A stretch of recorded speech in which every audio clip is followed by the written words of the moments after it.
So hi everyone. My name is Shazia Khan and I'm the head of law for UK Varsity. I've been teaching law. I've been teaching for the last 16 years and at a different variety of institutions, and I have a wide range of experience in teaching online and in person. The unit that we'll be doing today is the unit academic writing skills, and we'll be looking, there's 3 learning outcomes and there is assignment discussion. So we've got today, tomorrow, and then next weekend as well.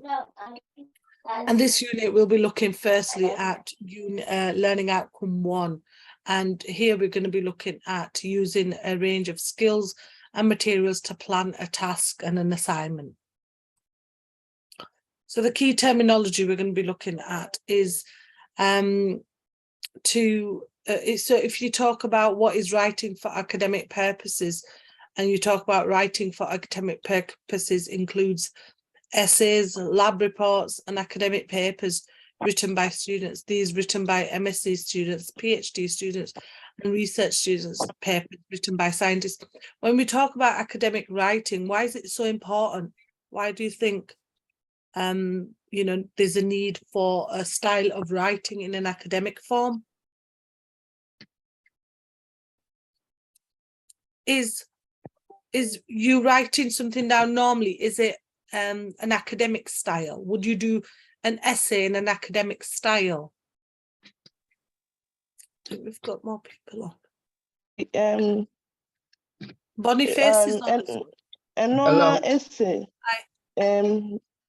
I don't know if I need to write it in academic form. Yeah. Does it like make your writing more readable for the reader to look at how you write, your style of writing? Right. Yeah, your style of writing is really important. And sometimes, academic writing has different purposes.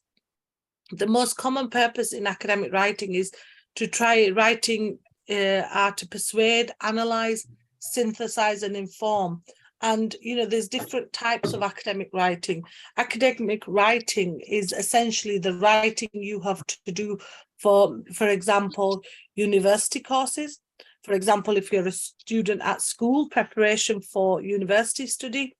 If you also, sometimes academic writing is if you intend to publish a journal or book.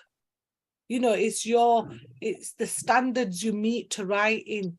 Some people struggle with academic writing because there's a style that you need to use, but some people are good with academic writing, and academic writing is there to distinguish different types of writing styles. So how you structure your work, how you evidence your work, whether there's objective, formal, feedback from your tutor. So, academic writing is really important in regards to, doing your university courses, also, doing assignments. Different types of academic writing include abstract, annotated bibliographies, academic journal articles, like we've just mentioned. If you write a journal article, it has to be academic. Could when you do a journal article, could it be just the way you talk? No. Good. Why do you think it's not the way you talk? Because you are giving it to a large audience. So yes, it excellent. has to be something that everyone will understand. Yeah, you are portraying this to a large audience. You are persuading them, analyzing them, informing them of some information. So it needs to be academically written. You've got things like book reports, conference papers, dissertations, literature reviews, essays, assignments. These are some different forms, different types of academic writing, and are the most common ones used in universities and things like that. And there's a need to use these because the fact that we write in an academic style improves our writing skills as well.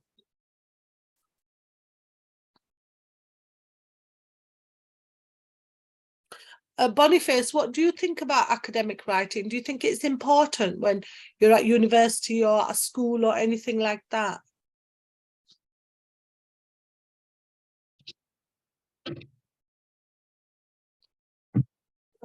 Boniface, are you on? Hello. Yes, please. I'm here.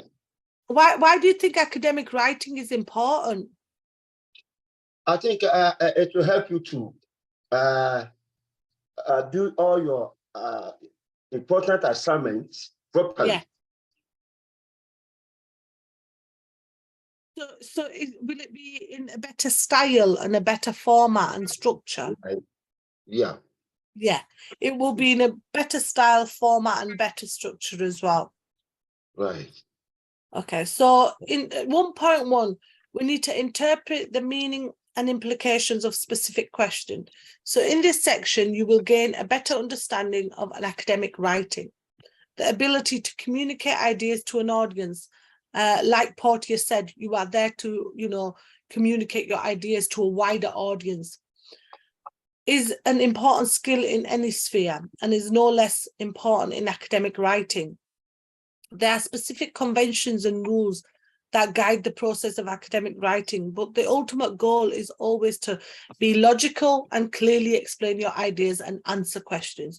So everything you portray to the wider audience, you need to be clear, logical, and it needs to be in order, and you need to be able to answer the questions someone is asking you. Interpreting the meaning. It's important to be aware of different types of questions.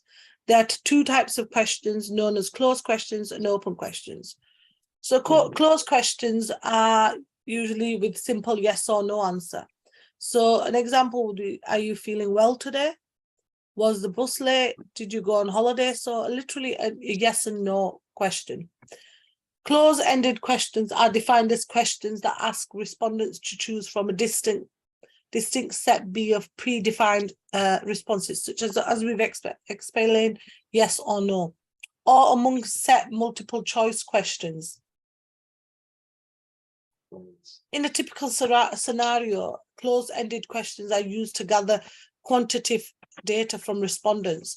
Close-ended questions come in a multitude of forms but are defined by their need to have explicit options for a respondent to select. So literally answering, a question with a yes or no is a close-ended question. Right.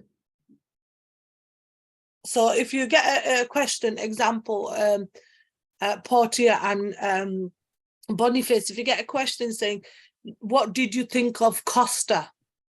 Okay, Costa, the coffee shop, yes? You either love it or you hate it. So they are closed questions. Right. And then you have multiple choice ended questions, which are more flexible and give you more of an example. And then you have open questions. Now, open questions are a little bit more different to closed questions in regards to, they usually start with a question. Right. Okay, just 1 minute. So open questions usually start with a question word and require more description and analysis. So even if you answer a question with a yes or a no, an open question starts with how, who, why, what, or where. It wants you to expand. It wants you to give more of a description. Right. And open-ended questions are that require participant to answer in their own words. They can provide researchers with more information than a simple yes or no answer.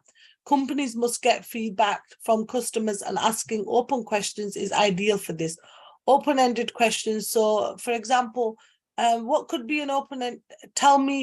Could you say to someone, tell me a bit about yourself? Could that be an open-ended question? Yes. Why do you think that's an open-ended question? And because he wants to know more about you. You want excellent. You want to know more about the person. So, you have the right to ask open-ended questions. So you've got, how would you, again, another open-ended questions are, how would you describe yourself? You want that person to explain their personality. You want that person to analyze on certain things. Why are you, if you're going for an interview, They will ask you open questions in regards to if you're going for a job interview. They'll say to you, why are you interested in this position? You know, that's a common question in interviews. Why are you interested in this position? What do you see as your strengths? What do you see as your weaknesses? You know, where do you see yourself in the next 5 years? So what are they trying to do with these open questions? What do you think the impact of them is? Why do you think they want you to, why do you think they ask these open questions? They want to. Sorry, Boniface, and then we'll ask Portia as well. What, Boniface, what was that? They want to know you personally. Yeah. Yeah.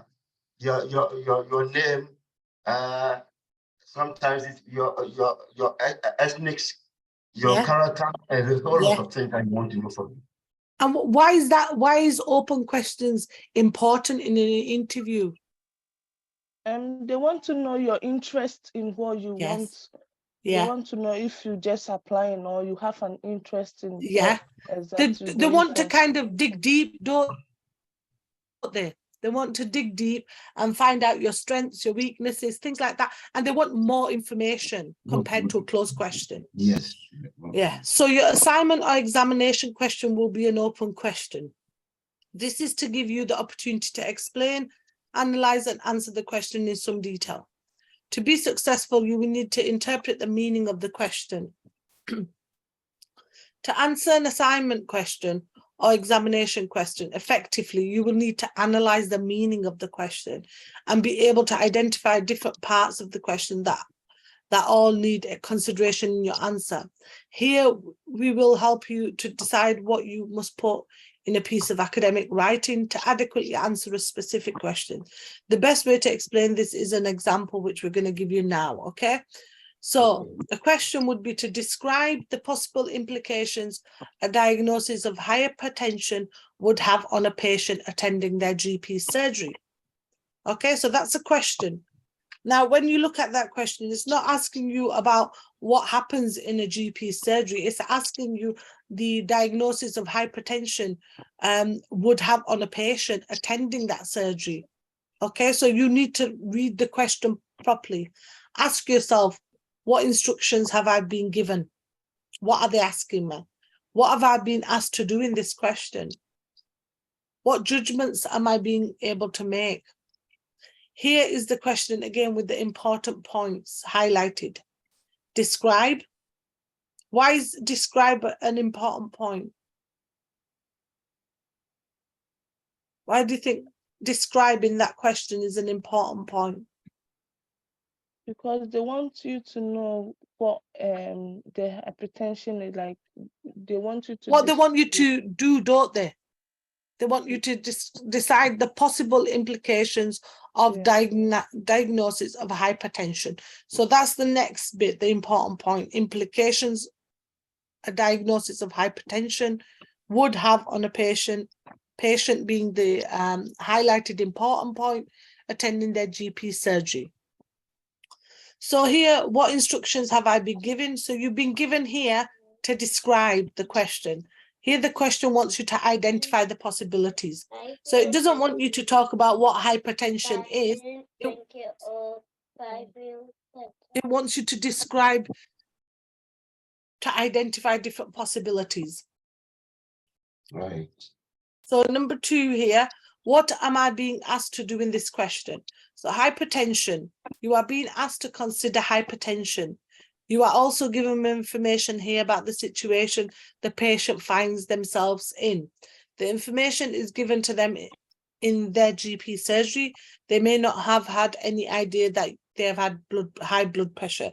So you need to talk about what the issue around consider patients with hypertension. Number 3, what judgments am I being asked to make?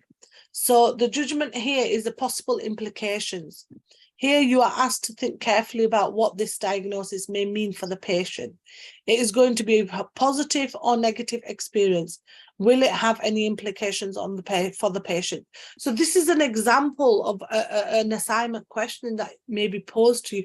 You need to pick out the important parts here yourself and not answer the question and move away and answer something else. So you need to identify what the important bits are. Okay? Okay. 1.2. Identify appropriate terms and concepts relevant to an understanding of specific questions. So here you are identifying key concepts.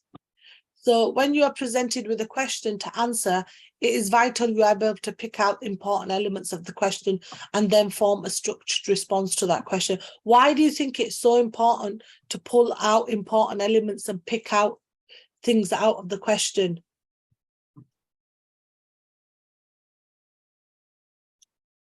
Do you think it gives you a clue of what the question is asking you?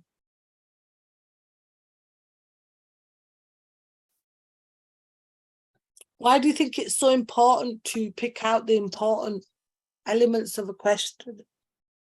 I think they want you to identify the specific problem. Yes. Of the patient. Yeah, they want you to identify what the points are, which are the important elements of that question, and that will help you form an answer, won't it? So if you're able to identify the key principles and key elements of that question, you're able to answer the question properly, aren't you? There are many clues that can be taken from the wording of the question that will allow you to better understand exactly what is expected to be covered in your answers. Questions will contain a command word. Command word tells you how you need to answer a question or assignment. For example, describe, suggest, explain, analyze, and these allow you to identify what you're supposed to write. So you know, use command word. Command words are important to use and are there for you to identify how to answer the question, okay? Or if it's an exam, it's able to identify these things. Examples. These are some examples for you, okay? Explain the difference between prokaryotic and eukaryotic cells. Here you are asked not to identify the difference between prokaryotic and eukaryotic cells in biology, but you are also asked to give reasons as to why they are different, okay? So you're looking at the difference between them, a comparison, okay? Second one, describe the difference between prokaryotic and eukaryotic cells. Here you would answer giving the key characteristics of the different cells. So you look at what prokaryotic cells are and then eukaryotic cells. So you're looking at the difference between them. You're describing the difference. At the top, you're identifying the difference, but at the bottom, you're describing. There's no exception of a set of reasons for these differences to be included in your answer.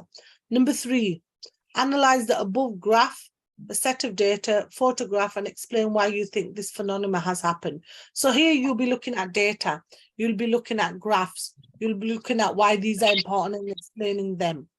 Okay, so here, this is just an example for you, okay? So explain the difference prokaryotic and eukaryotic cells. Please include examples to support your answer. So this statement means that you must include evidence in your answer. For example, to back up and support description of these two types of cells. So using example in the context of academic writing allows the writer to show that they have read around the subject. It shows that they are able to make connections between the theory of the subject and they've been asked to write about the application of that theory in the real world. The primary distinction between the eukaryotic cells have many cells do not, this nucleus. So this is an example of how you would answer this question, which is explain the difference between prokaryotic and eukaryotic cells. So then we look at what is the difference between prokaryotic and eukaryotic cells. And we've got it in a table form. And that kind of identifies the difference between both. Do you understand? So it identifies whether there's microtubulance absence in prokaryotic and the microtubulance present in eukaryotic. So it identifies the difference between them. What is the benefit of using a table like that?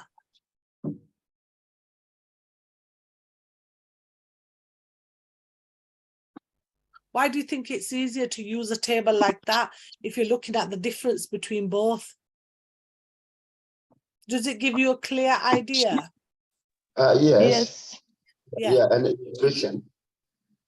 It does what, sorry? It's helpful to illustrate the point. Yeah, it comes to the point and it explains both of them in a format for you. So then you've got the table below here provides a list of command words and their meaning. So if you were to talk about, if you got an assignment saying analyze, okay, that means you need to identify the main characteristics, explain how they relate together.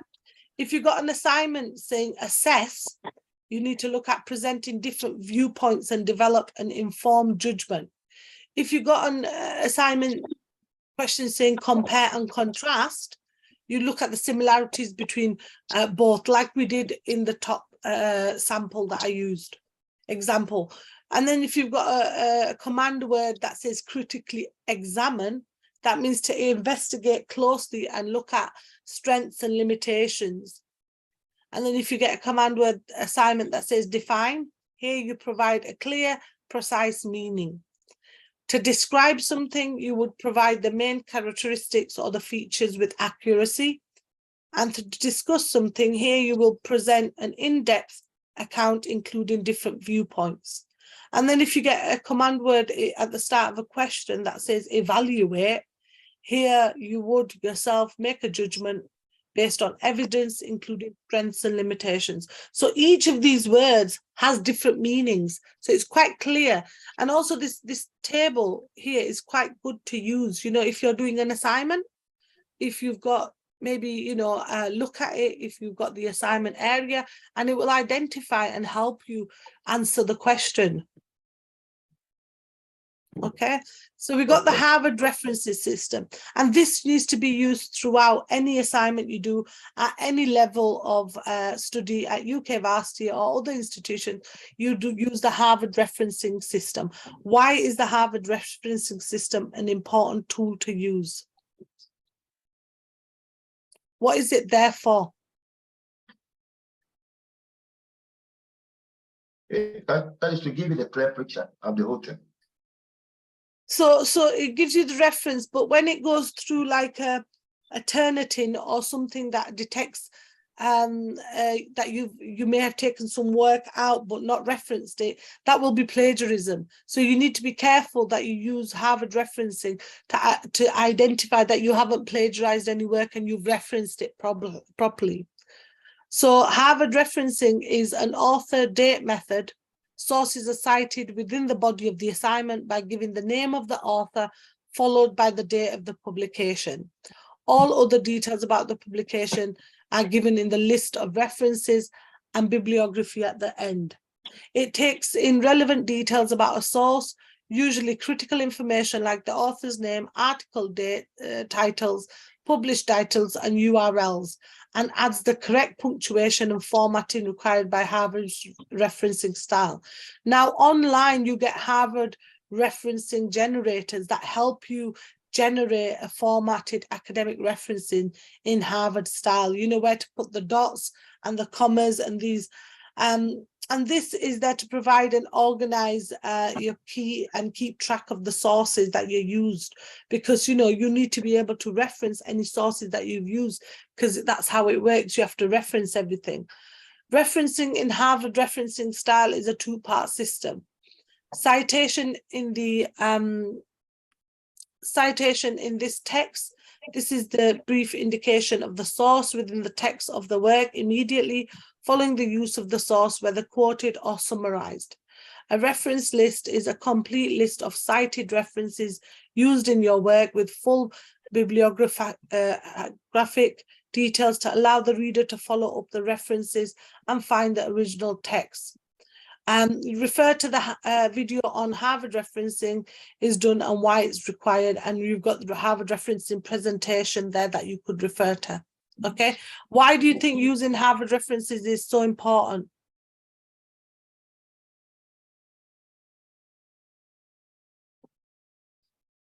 Why do you think, Boniface, why do you think it's so important to reference your work? I think you show where you get your all your what do you call it, your work from.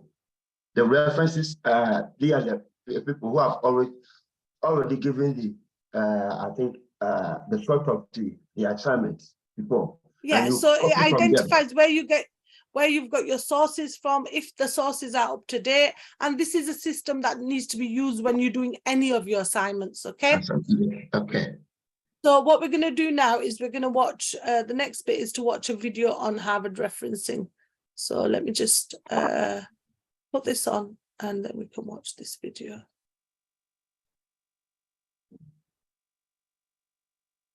Can you hear this? If you just tell me when to put it on, if you can hear this. Unforgettable holidays. Can you hear this? Book your break at landor.co.uk. You can hear, yeah? Yes, yes. Okay. Yes, we can hear. Okay. So this is talking about Harvard referencing, okay? Yeah, okay.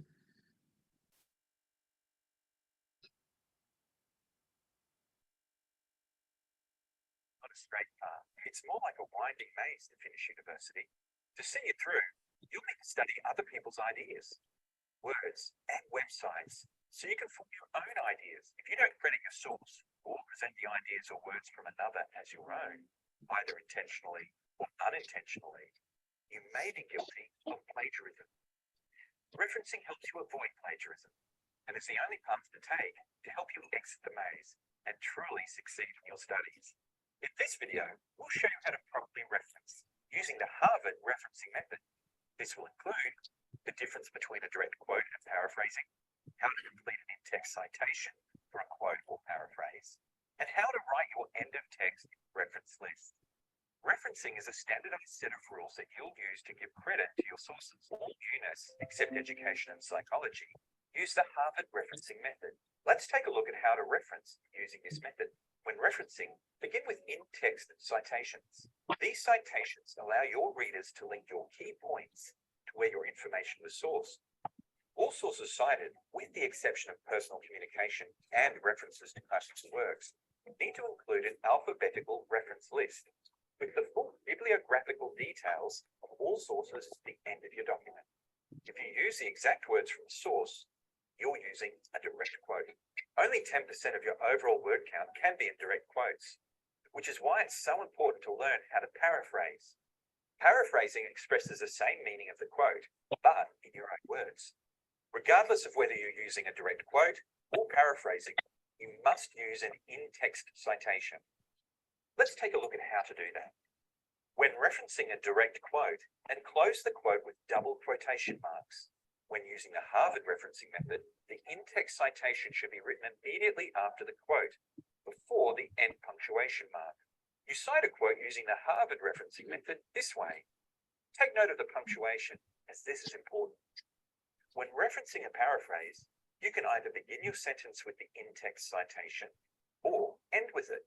Regardless of how you use your in-text citation, you still need to follow the same rules as set out by the Harvard referencing method. For a book reference, you must include the following information: the author or editor, year of publication, book title, its edition, volume number, place of publication, and publisher. There's lots of help available to see you through the study maze.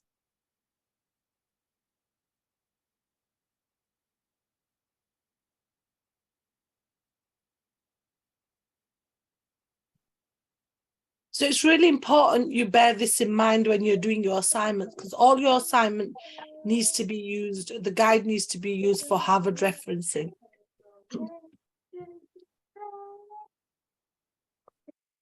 Can you see these slides now again? Yeah. Yes. Yeah. So Harvard referencing is so important in regards to trying to identify that, that there's no form of plagiarism existing, and you can't use other people's work without referencing. There's also Harvard referencing generators online. I don't know if any of you know, there's one that's quite famous that a lot of people use, and it's called Neil's Toolbox. And that's a referencing generator, so it makes it up for you. So I'm just going to share it with you just to give you an idea of how people actually use this. Okay, so you can't see it, can you? Can you see this now? Just one minute. Can you see this? It says Harvard referencing generator. No? No. No, okay, just 1 minute. I'll share it with you then. Just stop sharing and then share again. And this here, I'll share this. Can you see this? It says Neil's toolbox. Yeah. Okay, so this is a Harvard referencing generator.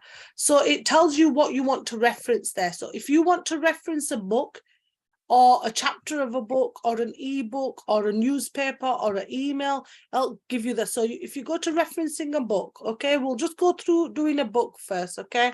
So if you go on here, it'll ask you the book title. So let's just put a title in, Academic Writing Skills, yes? Can you all see that? Yeah.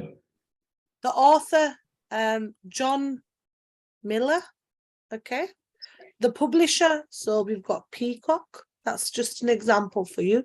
Where it was published, so the place of publish will be in the front of the book. So you've got an example of London, the year publication 2019, what edition it is, maybe it's 1st, 2nd, 3rd, 10th, 11th, 7th, and the pages here. So you could pick 280, okay? So if you go to generate reference, can you see it's done it for you? Can you all see that? It's okay. there, here. Look, it's made the I'll show you, it's made the reference for you. So all the information I put in, it's already made it for you. Can you see that? Yes. So what you could do is put the dots in the right places, it's put the dates in the right places, the edition, the name of the book, the pages. So you could copy and paste that into your assignment at the end. Okay.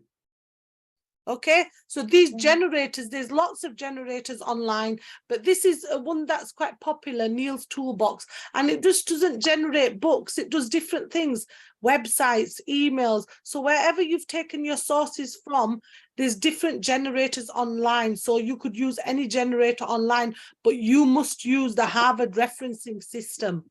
Okay, because that's the system you use to do your assignments to identify that no plagiarism has occurred. Okay. Yeah. Okay. And it's really good because that identifies that you are, and if you need to put things into your own words, you need to paraphrase things. Okay, so that video looked at Harvard referencing. A summary of today's session. So we covered different types of questions. We looked at open questions and closed questions. Give me an example of an open question, anyone?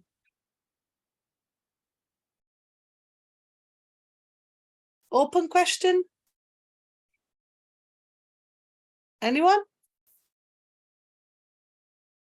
The ones that ask you like normal questions on like how are you, or we used an example of Costa, didn't we? Do you like Costa coffee? Do you like Costa coffee? No or a yes. And what about a closed question then? They are the ones that they want more information from you, like they want more detail. Where, how,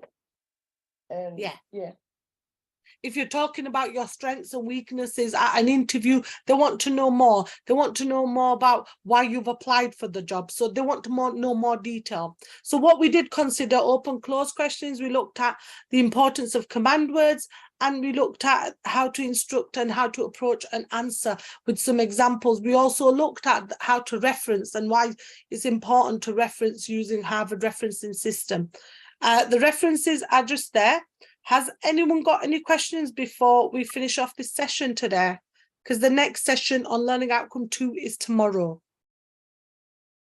Is there any questions before we finish off? Anyone? Just can I explain it just one more time, please, for references, please. Just the importance. Harvard referencing. Yes, please. Okay, so if you Do you want me to show you it through that Neil's toolbox? Yeah, it should be fine. Okay, let me show you it through Neil's toolbox. Okay, Harvard referencing is mainly there for you to put your information. If you use, for example, if you use a book, yes, and you take something from that book without changing it, you need to reference that because it's not your work, is it? Yeah, of course, yeah. It's the author's work, so you need to reference it. So there's different generators. So let me stop sharing this and I'll just take you to Neil's toolbox again. And that's just an example, that's one generator. But if you go onto Google, there's loads of generators out there that are able to identify and help you, okay? So let me share a screen with the Neil's toolbox one.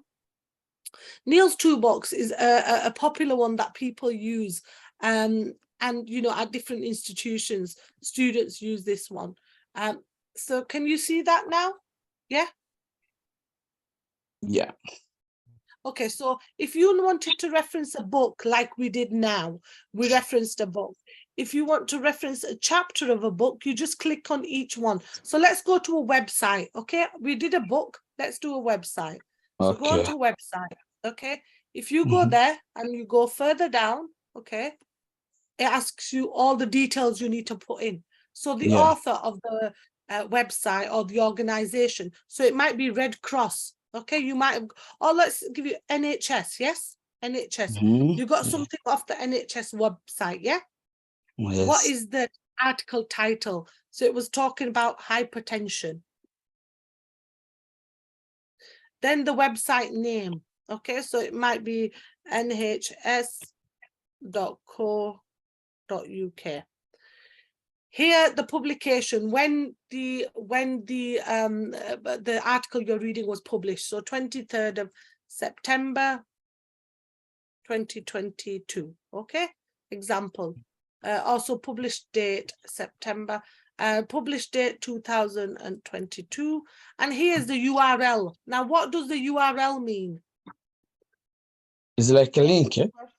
Link, yes. So you go up there, you copy that link, copy the link and put the link in there. Can you see? I've put that link in there. Can you see the link there? Yes? Yes, yes. Okay, so, and then you generate it, generate the reference. Okay. So when you've gone to there, look, can you see it's generated it for you? Okay. So yes, when you've got, what was your name? Sorry. Yeah, please, can you just give us an example? You bring one out from the from a Google Scholar, and you know, just show us the way you reference that very one, please, from Google Scholar. What do you mean from Google Scholar? Like maybe we go to Google Scholar. We saw something concerning our assignment. So that very page, if we want to reference it, how do we do it? Because it always confuses me whenever I've just shown you how to do it. If you've got something from the internet, yeah? Yes. You put the website, the year of the website, the title of the website, and then you look at when. You need to always put in when you accessed it. So can you see it says access today? Okay. So you always need to put when you access this, okay? The reason, why do you think it's important to identify when you access the website? Why do you think it's so important? You know when you applied it. Yeah. But also because of the date of, you know, the importance of the date is, you know, that it needs to be up to date as well, what you're getting. So I'll give you another example, okay? Let's just go back to, shall we do a book again? A chapter of a book, okay? If you have a look at chapter of a book. But now, please, can we do a journal? Yes, you can do a journal. But can I just tell you something? There's different generators out there. This is just an example, you know, that you could use, but there's different ones out there. So if you do a journal, the author, let's example, give me an author's name, Smith, yes? Is that okay? Yeah. Okay. Just an example. So let's put George Smith. The author's called George Smith. The article title could be academic writing skills. Yes? Is everyone okay with that? Yeah? Yeah. And the journal name could be Academia. Academia. The volume could be 12. The issue part could be 34. And then the pages here, you could have pages 23. And then the year it was published, 2020 maybe, okay? So now if the journal is online, you will put the online link there, okay? So let's just take a copy of that online link. It's just an example for you, okay? So you need to play around with these tools, Neil's toolbox or any or other Harvard referencing generators. So I'll just put an example in there for you. So now, whenever you're generating any sort of reference, be it ebooks, chapters of books, internet, you then press generate reference. So now can you see it's generated it for you? Everything we wrote in there is all generated there. Can you see that? Yes. So what you would do is you would copy that and paste that into your bibliography at the back. Or your reference list, okay? Because it's important that you've got all the details in the right order. Okay. Please, the inside citation is just the name and the year. That's all. Yes, the name and the year. Yes, yeah. And that would be in brackets, okay? Okay, everything in brackets. Yes, but this is just at the end. So you can look, it says here is your reference. Copy and paste into your bibliography. And remember, it all needs to be in alphabetical order with the author's name. Okay? Yeah. That's not just for your academic writing skills assignment, it's for all your assignments that you do for UK Varsity. Yeah. Okay? You need to be using the Harvard system. Are you okay with this? Yes. What we'll do in the next session as well, every time, I'll try and find a new generator for you, and we can go through that to give you some more help all the time. Is that okay? Yes. That would be helpful. So, sorry? I said that would be helpful. Like if we Yeah, try but this different website, this website is used a lot by my students. So, you know, it's quite a good website, but people may have different ways of using different websites. People may have a different style. People learn differently. So, you know, everyone's got different ways of learning. So try to look at loads of YouTube videos on referencing, but also look at Neil's toolbox. And on the Moodle page, they have got slides and additional reading on referencing for you, okay? Yeah. What was the name of this one again? If it makes it easy for you, I will go through it when we've got learning outcome tomorrow too as well. So you've got a better idea of different generators. Okay. Is that okay? Yeah. This one was Excellent. toolbox. Neil's toolbox. Okay.